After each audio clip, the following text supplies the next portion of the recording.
Halo, selamat malam teman jiwa semuanya. Jumpa lagi dengan Jiwa Berdaya Podcast.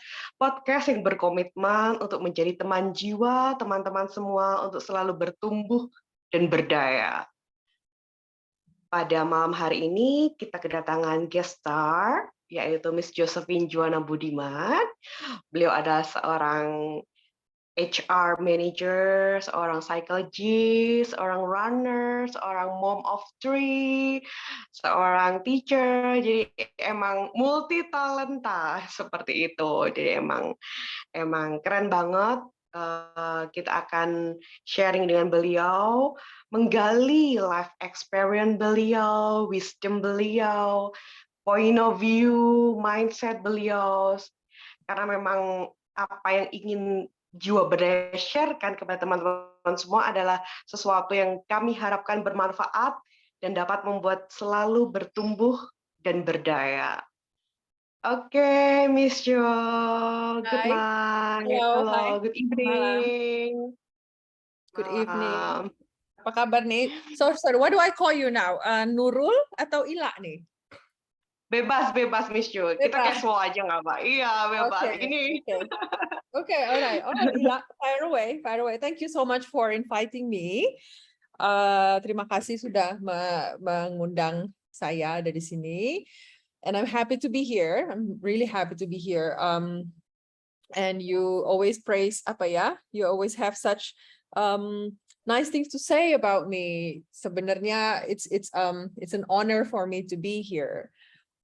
Because kalau kita punya kesempatan kapanpun melalui media apapun untuk bisa sharing yang kita percaya adalah sesuatu yang baik kepada orang lain, you never know who will be needing your advice, because if we believe that kita sebegitu bermaknanya sampai kita diciptakan dan masih diberikan waktu ada di bumi ini, meaning kita masih punya fungsi, kita masih dipercaya untuk bisa membawa pesan-pesan dari yang ilahi.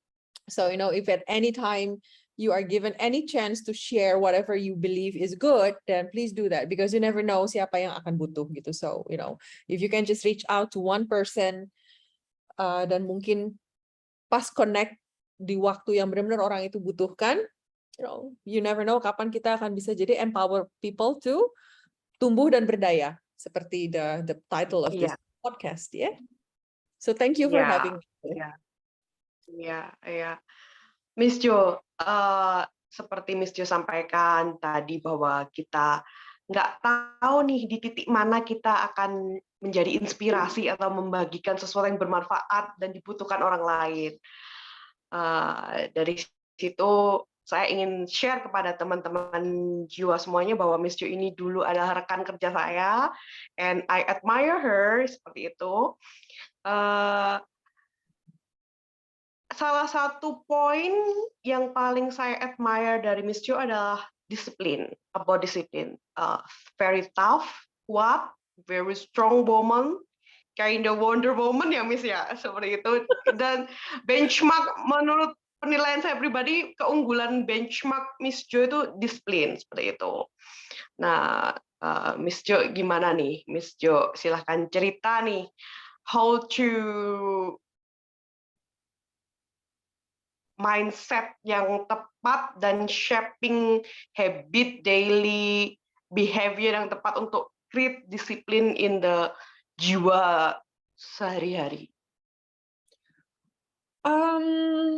I get that a lot. I get that question a lot. I think mungkin karena sebenarnya gini, I never consider myself somebody that discipline. Actually, I never considered myself seperti itu sampai sebenarnya zamannya mulai munculnya social media, where I use that platform untuk I share my daily activities, I share my daily life. And yang paling sering saya share, to be honest, adalah is my workout and my running sessions ya sebenarnya ya. Then people start commenting that kok lu rajin banget sih gitu, kok lu bisa sih jam 4 pagi, jam 5 pagi, orang masih setengah tidur, kalau mau sih gitu. For me, when I started, I felt like, everybody else should be able to do it. If you want something and you know your why, then you'll do it. You'll do it.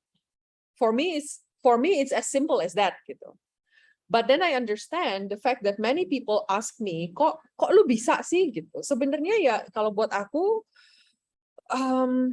is that memang setiap orang sebaiknya memulai dengan mengetahui dulu apa yang dia mau.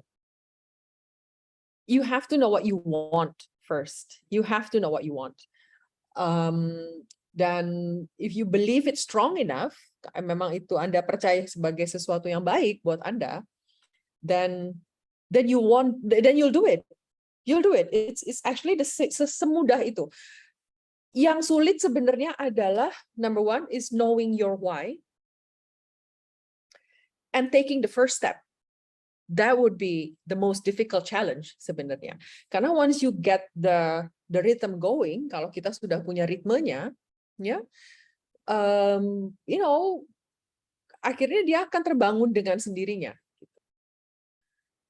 Kalau buat aku juga, that's one sebenarnya. You have to know your why in anything you do. Mau disiplin apapun, mau disiplin untuk perilaku apapun, mendisiplinkan makan misalnya. You want to be disciplined in choosing healthy food. You have to know your why. Don't do it because others are doing it. You have to find the reasons for you first. Kenapa sih Anda perlu makan sehat? Gitu. Atau you want to have a discipline untuk rajin menulis journal, misalnya you want to start writing a gratitude journal every night. Don't do it because other people are doing it. You do it because you believe it's a good thing for you. Yeah. So, you get it going. You get it going, begitu kita mulai menyadari bahwa ini sesuatu yang baik buat saya, bukan untuk orang lain, then you will start doing it. So, apalagi ya? I always somehow juga punya mindset begini, Ila. Have you ever heard of the term, there's no growth in comfort? There's no Girl in comfort zone. Have you heard of that? Yeah, I already heard about that. This is a very, very good concept. Sorry?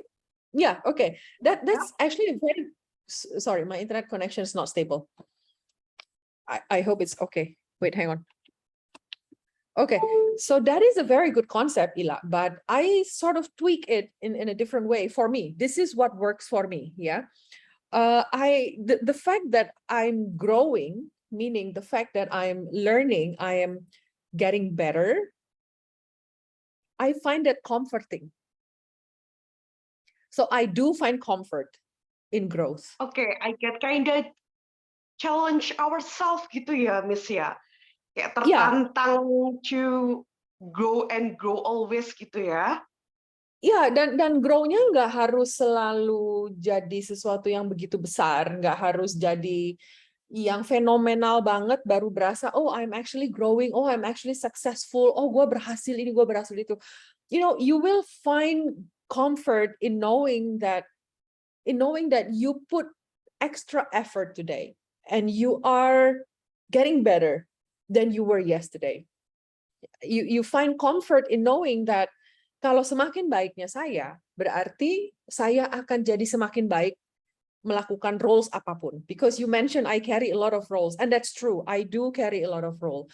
I'm a working mom, meaning I'm a wife, I'm a mother, I'm a teacher, I work full time, and I don't have a permanent helper at home. I have to drive my kids. I do a lot of things. And waktu saya baru kuliah juga waktu itu, I just continued my study juga kan ya, baru pas begitu saya udah kuliah lagi, I get a lot of question. Gila, lu udah usia 40 lebih, lu ngapain sih mulai lagi gitu? Kok lu rajin banget sih? Kok lu masih mau ini sih? Kok lu masih mau itu? Mungkin some people mikir si Joe ini seorang yang ambi gitu ya, ambi banget gitu. Lu mau segala-galanya, lu mau. No, I don't. That's not it gitu. Karena for me that's comforting. For me, knowing that kalau saya punya sesuatu yang lebih, meaning I can give more to others, then that's comforting for me. That's a good thing. That's a good thing for me. So, you have a mindset of a service oriented, meaning you do something because you know it's going to be good for others, ya. So, ya sebenarnya itu sih. Tapi juga akhirnya gini, Ila, if kita harus belajar membalancekan juga, knowing that we try to be good supaya bisa melayani orang lain lebih baik. Tapi at the same time, kita nggak boleh juga melupakan bahwa yang harus pertama kali kita layani adalah sebenarnya diri sendiri. So we have to take care of ourselves as well. We do have to take care of ourselves. Nah, itu yang tadi aku bilang, I try to always find my why, or at least try to remind myself my why. Kenapa aku masih tetap berusaha lah merutinkan olahraga? Because for me it's my solace. Itu bukan pelarian, bukan. Itu caranya aku merecharge myself. It's the only moment in the 24 hours of a day that I can do something just for me. Just for me. Karena kalau aku olahraga, definitely yang merasakan benefitnya adalah jelas aku sendiri pasti. I get healthier, I get fit. That's right. Yeah, so I find my why that, karena yang harus saya sayangin sebelum saya sayang orang lain adalah saya harus menyayangi diri sendiri dulu, gitu. So I know that I will have extra love to give adalah kalau saya juga menyayangi diri saya sendiri. So that perception sih sebenarnya, Ila, sih yang buat aku so far sangat membantu. Kenapa jadinya disiplin. Berapa Miss medali runnernya Miss? Oh my God. I stopped counting already. I stopped Sekitar counting. berapa terakhir kali counting deh? Oh my God, udah 100-an lebih loh. It's a lot. Oh my God, a lot. Iya, I think yang 100 itu ke 100, that is a lot. My God. Kayaknya kalau ini podcast didengar sama suamiku, dia bisa ngomong-ngomong duit gue habis cuman buat daftar melulu. But here's the thing. Fulfill self-fulfillment. Ya, betul. Sebenarnya itu juga. Cuman sebenarnya sekarang begini, ada sedikit paradigm shift that I've experienced, Ila. I still run now, cuman inilah pentingnya juga kalau disiplin itu akan bisa terbangun dan terjaga kalau kita juga mindful dengan diri sendiri. Here's what I'm saying. Hidup kita selalu dinamis, ya. Selalu akan ada perubahan dalam hidup kita, gitu. And we need to be aware that harus bisa beradaptasi. So I still run now, cuman I'm not running for medals anymore. I've stopped that. Saya nggak daftar lagi, dikit-dikit ikut race, dikit-dikit virtual run, dikit-dikit demi dapat medali. To be honest, that's how I start. No, I started running because I was inspired by my dad. Yeah. And then I got addicted to it because of the medal. Medalinya suka cute, suka imut gitu, suka gimana ya, But then I realized gue harus hati-hati nih. Gue nih ngumpulin medali ini because I really want the medals, or so I can just have a content for my social media. Oke? Kayak gue bisa pamer, gue dapat medali baru loh gitu. At some point I realized that, Jo, hati-hati ya. Is it really what you want? Is it the running that you want, or is it the medal that you want? Okay? Yang beneficial buat lo tuh sebenarnya yang mana? Running partnya, or lo dapat medalinya, gitu, ya kan? So nowadays, I adapt with the fact that roles yang aku harus emban makin banyak. Walaupun tetap perannya adalah seorang ibu, but my kids are also growing now. I'm not the only one growing at home. My kids are growing. Yeah, I have 3 children with 3 different age category. Yang satu definitely sudah teenage, menjelang young adult malahan, you won't believe it ya. Yang satu Iya. lagi twins, lagi zaman-zaman usia 12 tahun, 11-12 tahun itu lagi zaman usia-usianya menyebalkan, apalagi anak cewek. Because I was one. And then I still have one yang masih paling kecil, baru umur 10 tahun. So meaning what? My kids are growing too, and they need more of me. I need to adapt more to their changing conditions. Jadi like it or not, waktunya aku untuk lari, untuk seambi dulu gitu ya. Gue harus adjust lah, nggak mungkin lah gue maksa seperti dulu lagi. But since I know the Yeah, benefit of the that's running wise. part, Yeah, yeah. So we need to let go of our ego juga. I try that. That is actually another hard challenge for me, Ila, untuk bisa maintain discipline ya. I gotta let go of my ego. Meaning what? You do what you can. You do what you can. And you celebrate every win, small win. It doesn't matter how small, but you celebrate that you start today.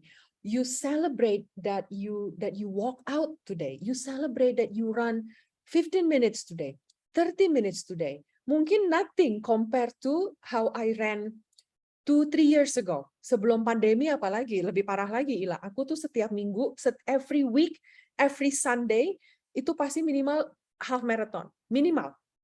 Nah, itu cuma Sunday-nya loh, belum yang weekdays-nya. So if I compare my running dulu 3 years ago before pandemi sama sekarang, probably kuantitas larinya berkurang jauh. I know that for sure. Mileage-nya pasti berkurang. But I find better joy now. You won't believe it. I actually find it to be more joyful. Kenapa? Karena aku jadi lari tanpa beban. I know I'm doing it for me. I'm no longer doing it just so I can get a medal that I can post on social media. I'm running for me. I'm running to remind myself that you're alive.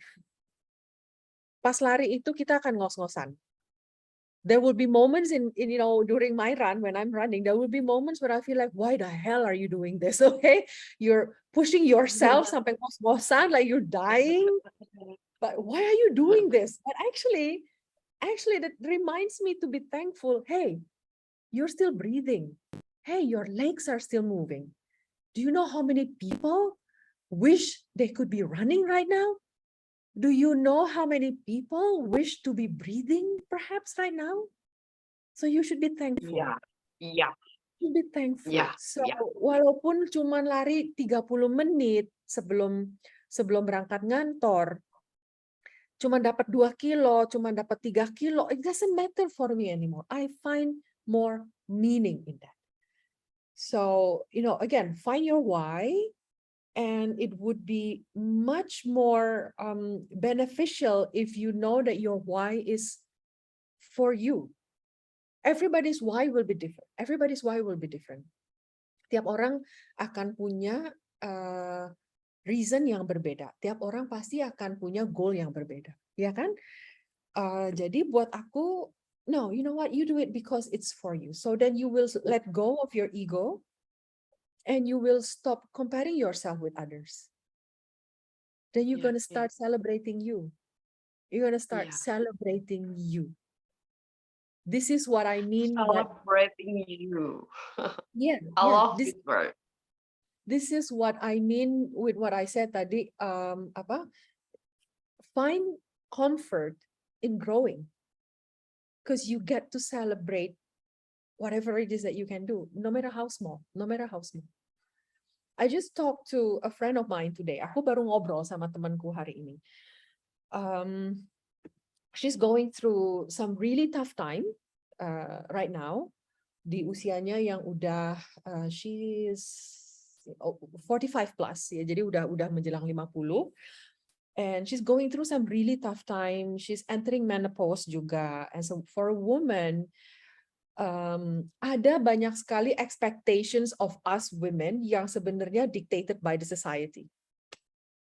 Yeah, that's right. Ya.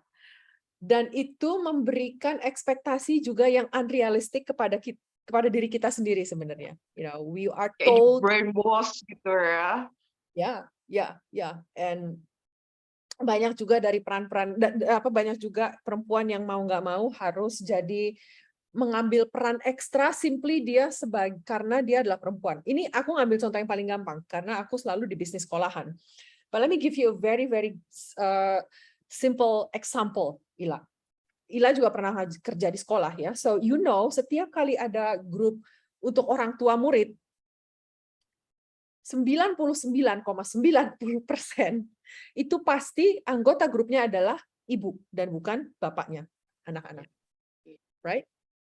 Right, that's right. Guru pun setiap kali, oke, mulai bikinin grup ya untuk orang tua muridnya. Si guru unconsciously will want to invite the mothers rather than the fathers. Yeah.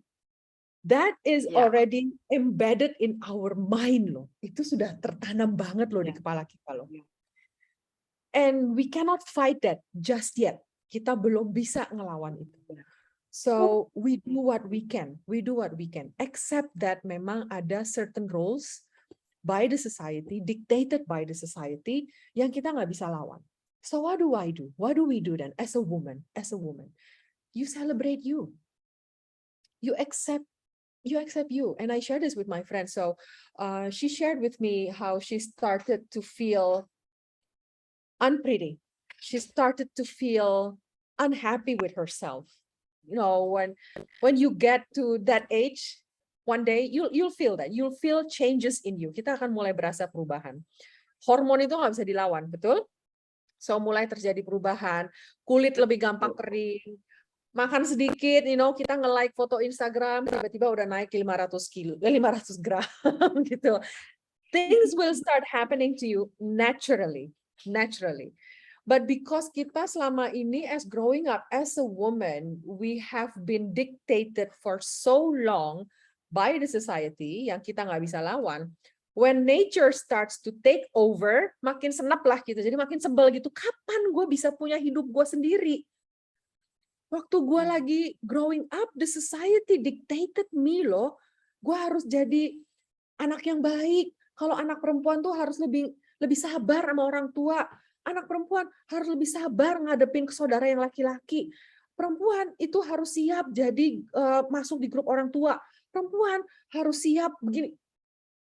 We get all this dikte dari society. And then tiba-tiba nature takes over. You don't have control over your body then. Everything starts going out. Everything starts going saggy, Ada yang mungkin makin kurus, ada yang mungkin makin gendut, ada yang mulai jerawatan, ada yang mulai whatever, It starts happening to you. Then you feel like, terus gue kapan punya gue? Gue kapan bisa ngerasain gue tuh kapan? Kapan, Miss? Versi Miss Jo kapan itu? Need time versi Miss Jo. Yes, for me is when I'm running. Definitely. That's me. Makanya aku jadinya sekarang mengkonversikan lari ini sebagai my love language for myself. It is my love language for myself.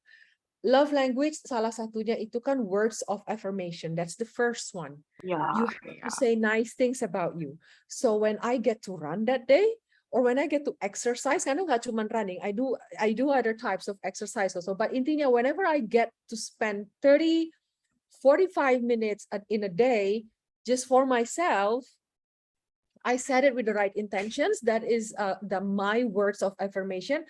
Jo, you're doing a good thing.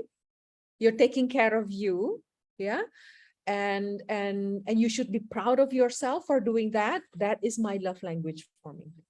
Act of service, memberikan pelayanan, perilaku yang melayani itu juga salah satu love language. And I'm serving myself. I'm doing something to serve myself.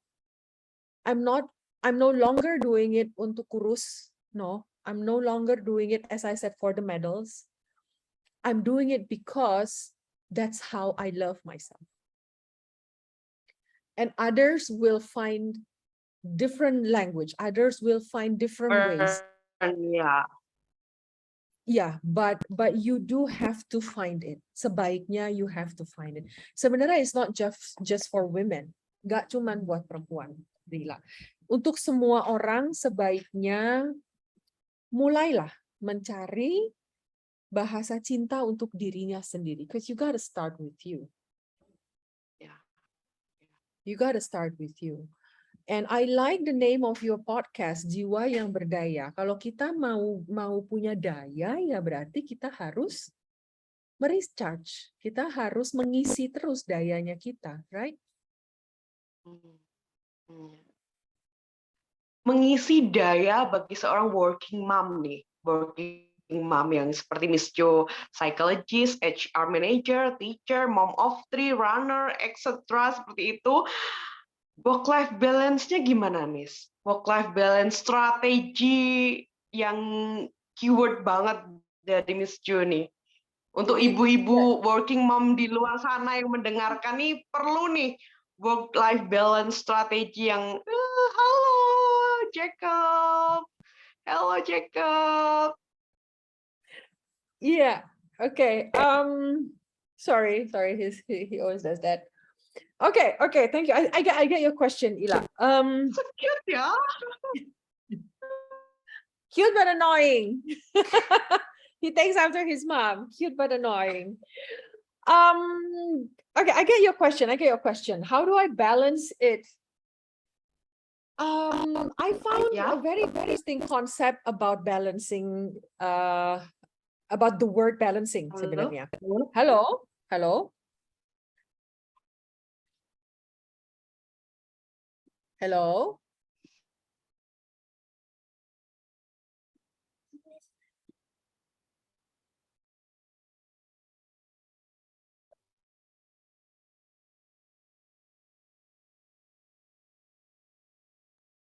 Hello. Oh,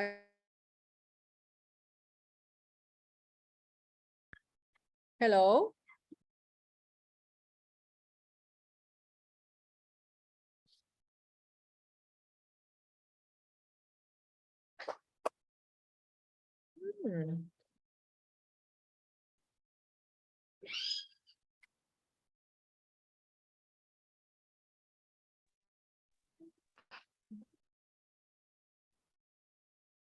Pardon me, because the Hello? connection is unstable.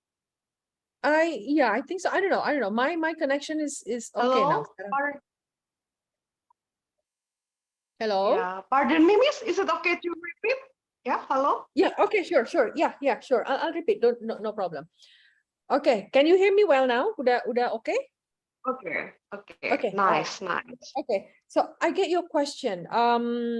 I found a very interesting concept about the word balancing, balancing professional and personal life, or any word or any action that concerns balancing. I find a really interesting concept. Jadi, have you ever tried to balance something? Have you ever tried to balance yourself? Berdiri di atas tonggak deh. Nggak usah jadi kayak tonggaknya barongsai, nggak deh. Berdiri di atas box deh misalnya. Have you ever tried to balance yourself? Atau try to balance yourself berdiri di satu kaki? Try that. Have you ever tried that? Yeah, difficult. Need effort. Yes, there you go. So what I try now is not to balance work and personal life. What I try is to find the harmony. Because balancing is tiring. How is that I put myself into my work. I know I'm one of the very, very few lucky ones who get to do a job that I actually like. I know I'm one of the lucky ones. Not everyone is as lucky as I am. And I'm very, very thankful for it. I really am very thankful for it. Tapi bukan berarti kita nggak bisa menemukan makna dari kerjaan kita. Like it or not, in HR, as HR manager, I know for a fact that semua orang yang mencari kerja itu sebenarnya didasari sama satu dulu dong. Didasari sama satu tujuan dulu kok. Kita mau perut kita kenyang. We need the salary. That's right. Yeah. That it's unavoidable. Realistic. Yeah, very Undebatable. realistic, very realistic. It is a very realistic, probably pessimistic view bahwa gue kerja yang penting gue dapat gaji deh, right? Yeah, and we Right. kind of. But here's the thing: if you do your job, the salary will follow. Betul? Betul. So seriously, is that what you want? Is that all you want? You just come to work, you spend 8 hours in one room, meeting the new people, meeting the same people day in, day out, doing the same thing day in, day out, just for the sake of getting money? At the end of the month pula lagi. Mendingnya kalau at the end of the day, at the end of the month pula lagi. Yeah? You sure that's what you want? Yeah? Sementara you have it in you to try to find value. You try to find maknanya untuk Anda apa? Why are you doing it? Sometimes the detail is in the devil is in the detail, and sometimes the small things yang justru membuat our boring work life menjadi sesuatu yang punya makna. So then you will find harmony there rather than balancing. Because Ila nggak hidup di Jakarta, Ila nggak pernah ngerasain probably yang namanya untuk pulang pergi aja total itu at least 3 jam. Iya. Travelingnya dari rumah ke kantor ke rumah 3 to 4 hours. Yeah, you're lucky if you get 3 hours. And then you work for 8 hours sitting in an office. So that's like half of your day is gone already. So if you want to find balance in that, kita ngomong dari waktunya aja itu udah nggak balance, Ila. Lo menghabiskan waktu 12 jam dari 24 jam itu untuk kerjaan. Terus lo mau tidurnya kapan? Sisa lo cuma 12 jam. Lo tidur minimal butuh 6 jam. Sisa lo tuh cuma 6 jam loh. How do you balance that? Secara diagram Venn aja dia nggak bakal balance, right? So I try not to find balance. I would rather try to find harmony. I would rather try to find, things in me yang bisa gue nikmatin selama gue ada di kantor. It's the small details. For me, contohnya, why we are here today, right now, padahal kita ketemu many years ago, is because I tried to find connection with people that I work with. For me, that's very important. So if I can just say hello to somebody at work, how are you today? Ini yang tadi aku bilang di awal, Ila, because you never know kapan pancingan kita itu akan digigit sama si ikan. So what do? You just throwing your baits. Kita hanya akan terus melakukan yang baik. You keep saying hello to the people around you. And you never know kapan tiba-tiba ternyata frekuensinya bareng nih. Ternyata dari yang cuma say hello, how are you? Ternyata connect. So here we are today. Contohnya, So that's what I try, Ila. Daripada mencoba balance, because balancing is very tiring. Dari jumlah jam aja, you will never find that balance. You're never gonna get that balance. Yeah. So try to find harmony. You cannot escape macet. That's true. So again, I am lucky now that I work very near my workplace is very nearby my house. Sayang terakhir waktu Ila datang ke Jakarta malah belum ke rumahku ya. It's very nearby. Aku ke kantorku sekarang tinggal jalan kaki probably 7 to 10 minutes. Very nearby. But I've experienced yang namanya macet itu seperti apa? I've experienced that for 18 years. And it sucks. Jadi now I try to practice mindfulness. I try to practice. Kalau being mindful meaning we are being aware of in the present moment. Yes. We are being aware of how we are right here, right now. Right here, right now. So that's what I try to do. I don't try to balance anymore. I would prefer to harmonize.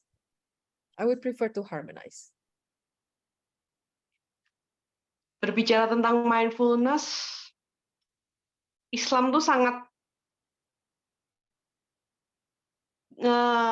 sparking ya, Miss, seperti mensupport lah, lebih tepat kali kata yang paling tepat lah mensupport keadaan mindful itu salah satunya dengan sholat gitu. Jadi kita Iya, mindful dengan zikir, kan memang dengan mengingat Allah hati akan tenang kayak gitu.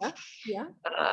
Mindfulness dalam Islam tuh terrealisasi, terejawantahkan dalam daily ibadah, daily zikir, daily mengingat Allah, sholat seperti itu. Kita tahu bahwa Miss Jo seorang mu'alaf, Mhm. ya walaupun 2008 ya Miss kalau nggak salah ya. 2004. Dari 2004. 2004, oke. 2004. I know, saya menilai Miss Jo keren, smart. Jadi saya yakinlah saat Miss Jo memilih untuk convert, berpindah agama itu pasti belajar lah. Nggak mungkin nggak mempelajari Islam, nggak mungkin nggak inquiry prinsip-prinsip, value-value seperti itu. Boleh diceritakan Miss, gimana perjalanan Miss untuk menjadi seorang mu'alaf dan terutama apa nih value atau nilai prinsip Islam yang paling bikin Miss itu seperti tercerahkan bahwa oke nih value ini cocok dengan saya, oke nih prinsip ini sesuai dengan jiwa saya, itu apa nih Miss? Boleh diceritakan Miss? Yeah, of course. I was raised as a Catholic. Oke, saya sekolah selalu di sekolah Katolik sampai saya kuliah bahkan pun di kampus Katolik gitu. And I was very active in church. I was a choir. I was in a choir in church as well. Sebenarnya konsep pertama yang sangat kena dari agama Islam adalah for me adalah pada saat saya bertemu dengan kalimat agamamu adalah agamamu, agamaku adalah agamaku. For me that speaks a lot. That speaks really loud to me karena saya jadi merasa diingatkan bahwa this is about you. Your religion should be about you. It should not be something that is given. It should not be something yang you continue doing it because you've been doing that all your life. You should own that. You have to own that. So dan itu sebenarnya awalnya pertama membuat saya berpikir, oke, gue dari kecil this is the only religion I know, ya, agama Katolik is the only religion that I know. I know other religions, I've studied other religions, tapi nggak pernah ada yang really memanggil sampai I came across that sentence sebenarnya. Agamamu adalah agamamu, agamaku adalah agamaku. Meaning what? Apa semua orang itu akan bertanggung jawab sama pilihannya sendiri. And there is no other religions yang pernah saya pelajarin, including mine at that time, yang justru mengajarkan kita untuk, hey, you take ownership of your faith. Because that is completely that's so personal. And Allah guarantees that is just between you and your creator. So buat aku justru that sentence, agamamu adalah agamamu dan agamaku dan adalah punyaku, itu justru nggak buat aku, itu bukan bicara like conversation between two people of different religions, bahkan nggak seperti itu. For me bahkan, you and I sama-sama beragama Islam. Tapi Islam yang Ila jalani dengan Islam yang saya jalani, that's so personal. I will have my own actions, I will have my own faith. I will have my own interpretation. So will you. And I respect that. Agama mana yang ngajarin umatnya, ini adalah completely between you and your creator. Yes, there are routines. Yes, ada cara-cara. Yes, ada rituals. Of course, itu untuk meng-guide kita ada di path yang benar. Selalu. Itu mengingatkan kita sebagai rambu-rambu kita ada di jalan yang benar. Tapi di jalan yang sama pun kan setiap orang bisa jalan beda-beda, Ila. Ada yang jalannya santai, ada yang larinya cepat, ada yang jalan 5 menit dia duduk sebentar, baru jalan lagi 5 menit dia duduk lagi sebentar. Terus who are we to say lu jalannya lelet banget sih? Or who are we to say lu jangan Ya, buru-buru lah. ya, ya, Yang penting ya, kan ya, kita ya, mengikuti rambu yang ya, sama. Padahal ini masih bicara agama ya, yang sama loh. So ya. that sentence itu bahkan bukan ngasih tahu agama gue itu karena lu beda sama gue. No, it's not even about that. That actually spoke to me. That really spoke out loud to me. Wow, this religion is telling me that I can actually have ownership of my faith. Then I started digging. Then I started studying. I started learning even deeper. But then the rest was like history sebenarnya sih. Apa namanya?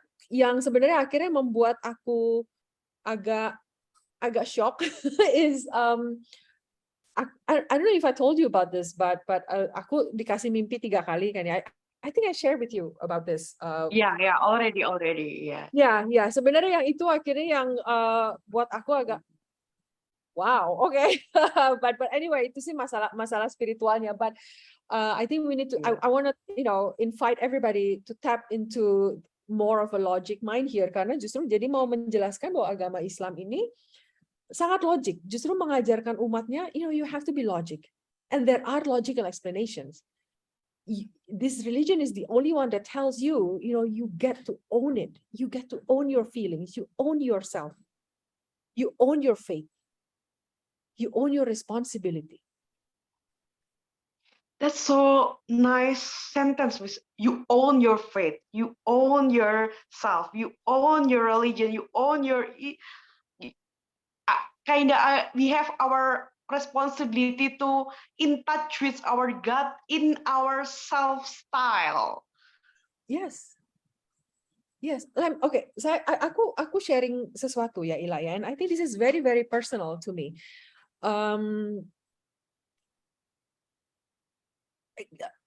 Jadi waktu when my dad passed away, dia meninggal karena COVID, ya. And then he died in the hospital di awal-awal masa COVID terjadi. Jadi kami obviously nggak bisa memandikan jenazahnya, apapun itu benar-benar nggak bisa karena langsung prosedur COVID yang berjalan. So my mom,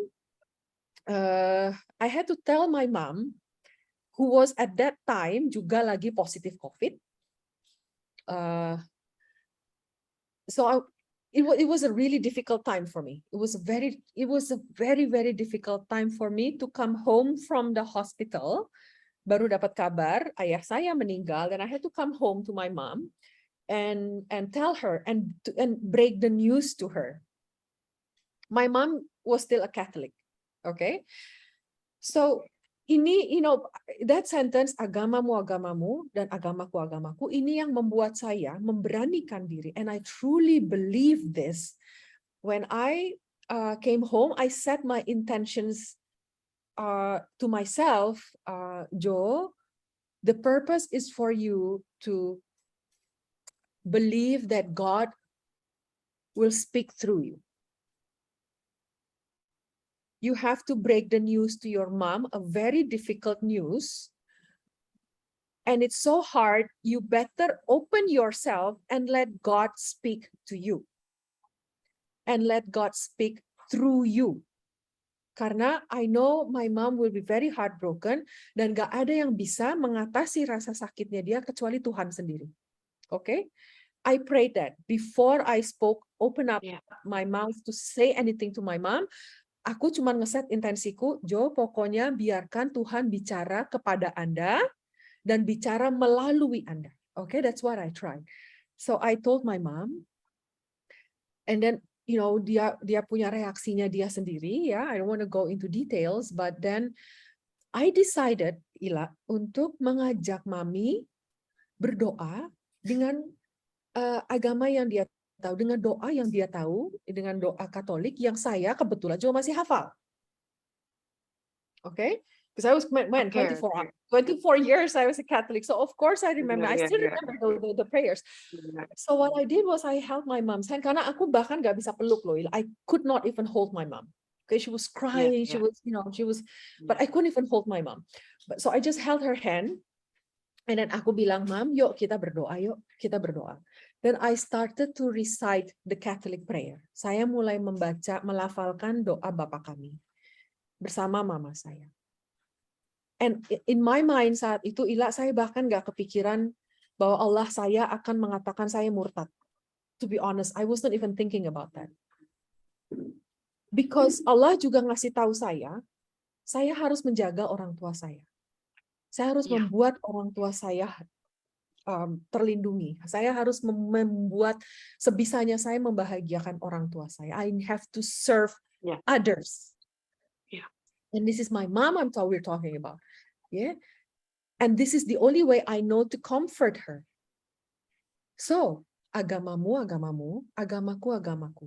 So this is what I mean. I wasn't even afraid of saying those words. Berdoa bersama mama saya. I say those words because I wanted to comfort her. It's not for me. Because And it's difficult times. Yeah. Yeah. It's It was very difficult moment. Yeah. And here's the thing. Kalau saya ngotot bahwa akan melakukan hanya dengan cara yang saya tahu, maka saya nggak membiarkan Tuhan itu bicara melalui saya jadinya. Saya cuma ngotot with my own perception aja, with my own abilities yang mungkin terbatas gitu. So I decided to reach out to my mom on a more spiritual level because she's heartbroken. It is so difficult for her, yeah. So I just decided to, okay, yuk kita berdoa sama-sama. And here's the thing, here's the beautiful thing. My mom was aware that I'm no longer a Catholic. And she appreciated that I wanted to open my prayer with her. And for me, that's enough. For me, that's enough. It doesn't matter whether I put faith in the words. It's not about aku jadi mengimani kata-kata yang aku ucapkan, Bapa Kami yang ada di surga. No, it's not about that because my faith is mine. My faith is mine. Bagiku agamaku dan bagimu agamamu. Yeah. Yeah. My faith is mine. So the fact that I say those words, who are you to tell me that my faith is wrong or yours is better than mine? Because you don't know what I'm going through. Yeah. And that is the beautiful thing that I learned dari Islam justru. Yeah. That's a beautiful, Miss. The last question, Miss. Dalam perjalanan hidup Miss yang up and down, roller coaster seperti itu, makna hidup bagi Miss Jo itu apa, Miss?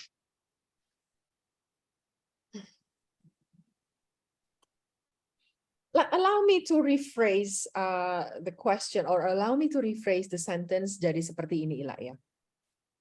Ya. Hal yang paling bermakna buat saya sekarang, jadi bukan makna dari hidup, karena kadang kita baru akan menemukan makna dari sebuah kalimat setelah kalimat itu selesai diucapkan. Ya. Jadi selama kita masih hidup, belum jadi almarhum atau almarhumah, maka mungkin kita belum menemukan makna hidup kita. That's for me. But then for me, apa yang bermakna in my life dan sekarang, atau apa yang menjadi sesuatu yang paling bermakna untuk saya sekarang, cuman satu, Ila, for me now, time. Waktu. Waktu itu adalah sesuatu yang paling bermakna. Because you are only given that much time. Dan kita nggak pernah tahu kapan waktu ini akan diambil dari kita. And I've learned that the hard way. Saya nggak pernah expect in my entire life that I would lose my dad in such a way. Yeah. Okay.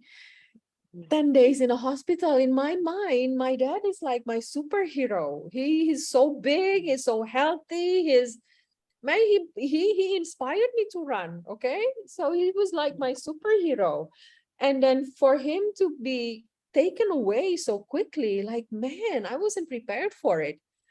But when my mom got sick and she was dying of cancer very rapidly, she deteriorated very rapidly, that I actually prayed, ya Tuhan, kalau memang mami harus selesai sakitnya dengan cara apapun, please do that. I realize memang waktu ini adalah sesuatu yang it's probably the only thing you should really take care of. That's why you celebrate the smallest things. You celebrate the moment, no matter how small, you celebrate it. You wake up mindfully before you take your phone and langsung cek. Baru juga jam 4 pagi bangun, you check your phone. Before you do that, why don't you just mindfully 3 seconds, 5 seconds, 10 seconds. Alhamdulillah, here I am, given another day, and I'm going to celebrate it. How about that? You set your tone right every time. Yeah. It makes us more aware, more mindful, more tranquility, damai seperti itu ya, Miss ya? Karena gini, Ila, coba misalnya kita bilang yang paling penting buat kita adalah keluarga, misalnya. Ya, you say that yang paling bermakna buat saya sekarang adalah keluarga. Oke. My parents adalah keluarga, tetapi waktu saya bersama mereka sekarang sudah habis. So can I still enjoy time with them? No, I cannot. Jadi untuk menikmati apapun yang kita mau, sebenarnya kita butuhnya apa sih, Ila? Kita butuhnya waktu. Kita butuhnya waktu. Kita mau ngomong sekarang nih, kita sampai harus menyiapkan waktu loh untuk ini, benar? Because that's how important it is. That's how important it is. Yeah. Dan actually, Ila, ini juga yang menjadi dasar for me to remind myself, be disciplined. We're gonna go back again to the first question that you had. Gimana caranya lo bisa disiplin? Is because I know I only have this moment right now. And I will make use of it. So you find your why, and then you remind yourself that you only have this much time. You only have this much time. So you choose it wisely. You choose your actions wisely. You choose your people wisely, because you only have this much time. When that happens, when you have that paradigm already, Ila, you're going to let go of your ego. You will choose your people carefully. You will stop caring about haters, because haters gonna hate, right? Yeah? Orang dimanapun pasti akan ada yang gak suka sama kita, Ila. Betul? So you know what? Let them. Because kita hidup gak buat mereka. Kita hidup untuk celebrate kita. That's for me. And let me tell you something, Ila. And I mean this really. I am not just saying this because I read it in a book somewhere and I'm just repeating the words to you. I'm really sharing this because I am lucky, I am blessed, and I am thankful for it that I am allowed to live my life this way right now. I share with you personally that I went through really, really tough times just few months back. When we met, I share with you what I went through untuk saya bisa sampai ada di sini hari ini. And I went through really dark days, okay? I was depressed. It was not a good moment for me. And for me to come out of the other side, masih punya this still, positive view of life, that is only by the grace of God. That is only because I open my heart and own my faith. Because I believe God will save me. My God will rescue me. I don't own God. God owned me. I just have to own my faith. That's so beautiful, Miss. I don't own God. God own me. I just own my faith. That's so beautiful. We And I, own our faith. Yeah, yeah, we own our faith. We have a responsible. We have a in bond our faith. That's yeah. We own our faith. That's so because beautiful. I if love you it. say you own it, if you say you own it, you'll take care of it. It's not just given to you. Yeah, yeah, yeah. We are mature person who have responsible to take care. Ya.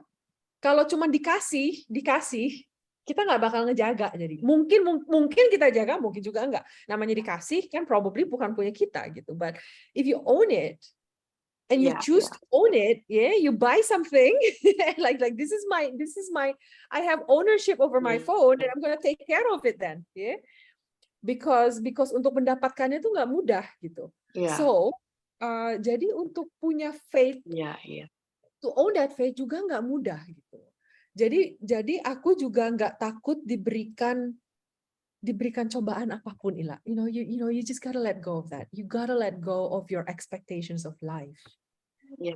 Gotta let go. I know people listening to this podcast will probably say, ya iyalah gampang untuk lo ngomong gitu, but okay, if that's what you think of me, fine. I'm really okay with that because you don't know what I went through.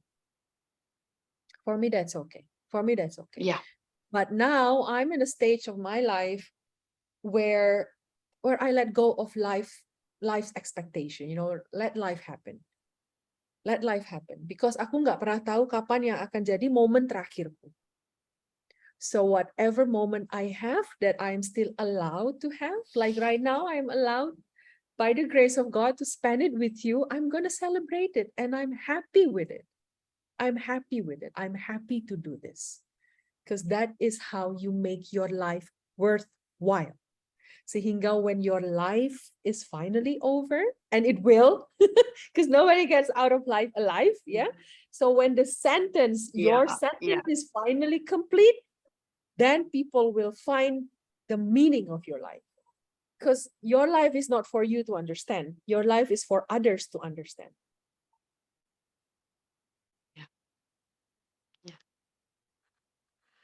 Oh my, I'm speechless, Miss. That's so nice sharing with you. Thank you, Miss Jo. Terima kasih udah mau bagian. Iya, terima kasih udah mau menjadi bagian dari bertumbuhnya jiwa berdaya.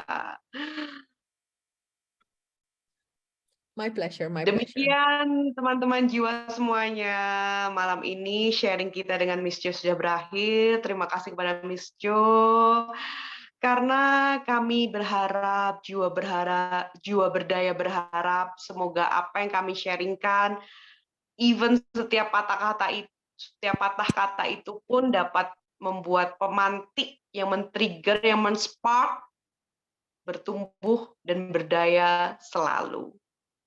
Salam. Selamat malam. Thank you, Miss Jo. Thank you.